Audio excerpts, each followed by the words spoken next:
नमस्कार। आज हम एक ऐसे अंक की बात करेंगे जिसे समझना थोड़ा जटिल है, लेकिन जो अपने आप में एक ब्रह्मांडीय ऊर्जा को समेटे हुए है। हम बात कर रहे हैं मूलांक 4 की। अंक ज्योतिष में मूलांक 4 उन लोगों का होता है जिनका जन्म किसी भी महीने की 4, 13, 22 या 31 डेट को हुआ हो। इन सभी तारीखों का जोड़ा 4 बनता है। इस अंक का स्वामी ग्रह है राहु, एक छाया ग्रह जिसे वैदिक ज्योतिष में रहस्यमयी, अप्रत्याशित और भौतिकता का कारक माना जाता है। राहु का प्रभाव इस अंक के लोगों को एक अनूठी पहचान देता है जो उन्हें भीड़ से अलग खड़ा करता है। मूलांक 4 के लोगों का स्वभाव और उनकी सोच आम धारणाओं से परे होता है। वे परंपराओं को चुनौती देने वाले, व्यवस्था को बदलने की चाह रखने वाले और हर चीज के मूल तक जाने वाले होते हैं। उनका जीवन एक सीधी रेखा में नहीं चलता, उसमें कई अप्रत्याशित मोड़ और उतार चढ़ाव आते हैं, ठीक राहु की प्रकृति की तरह।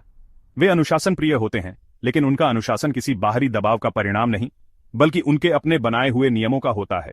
उनकी दृष्टि में एक गहराई होती है जो सामान्य व्यक्ति को दिखाई नहीं देता है। इस अंक के व्यक्ति या तो शिखर पर पहुंचते हैं या फिर गहरे संघर्षों में उलझ जाते हैं।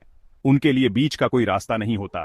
वे या तो समाज के लिए एक क्रांतिकारी परिवर्तन लाने वाले बनते हैं या फिर अपनी ही ऊर्जा के जाल में फंसकर रह जाते हैं।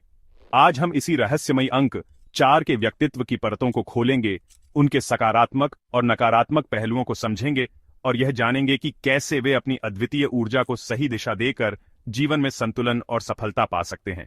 तो चलिए इस यात्रा में गहरे उतरते हैं। जब मूलांक 4 की ऊर्जा सकारात्मक रूप से प्रवाहित होती है तो यह व्यक्ति को असाधारण बना देती है। उनकी सबसे बड़ी शक्ति है उनके मजबूत इरादे। यदि उन्होंने किसी काम को करने का निश्चय कर लिया तो फिर दुनिया की कोई भी ताकत उन्हें रोक नहीं सकती। वे किसी चट्टान की तरह अडिग होते हैं। ये दृढ़ता उन्हें बड़े से बड़े लक्ष्यों को हासिल करने में मदद करती है जिन्हें दूसरे लोग असंभव मानकर छोड़ देते हैं। वे केवल सपने नहीं देखते, बल्कि उन सपनों को हकीकत में बदलने के लिए एक ठोस योजना बनाते हैं और उस पर पूरी निष्ठा से काम करते हैं। उनकी दूसरी खूबी है उनकी विश्लेषणात्मक सोच। वे किसी भी बात को ऊपरी तौर पर स्वीकार नहीं करते। हर चीज की गहराई में जाना, उसके हर पहलू का विश्लेषण करना, क्यों और कैसे पूछना उनकी आदत होती है। यह गुण उन्हें एक बेहतरीन शोधकर्ता, वैज्ञानिक या रणनीतिकार बनाता है। वे तथ्यों और तर्कों पर विश्वास करते हैं, भावनाओं में बहकर निर्णय नहीं लेते। उनकी व्यवहारिकता उन्हें जीवन की ठोस जमीन पर खड़ा रखती है। वे जानते हैं कि केवल विचारों से दुनिया नहीं बदलती, उसके लिए कर्म करना पड़ता है, एक व्यवस्था बनानी पड़ती है। मूलांक 4 के लोग जन्म से ही ईमानदार और विश्वसनीय होते हैं। वे धोखा या छल कपट से कोसों दूर रहते हैं। उनकी जुबान और उनके कर्मों में एक रूपता होती है। इसी वजह से लोग उन पर भरोसा करते हैं और उन्हें महत्वपूर्ण जिम्मेदारियां सौंपते हैं। उनकी संगठन क्षमता भी कमाल की होती है। वे बिखरी हुई चीजों को व्यवस्थित कर सकते हैं।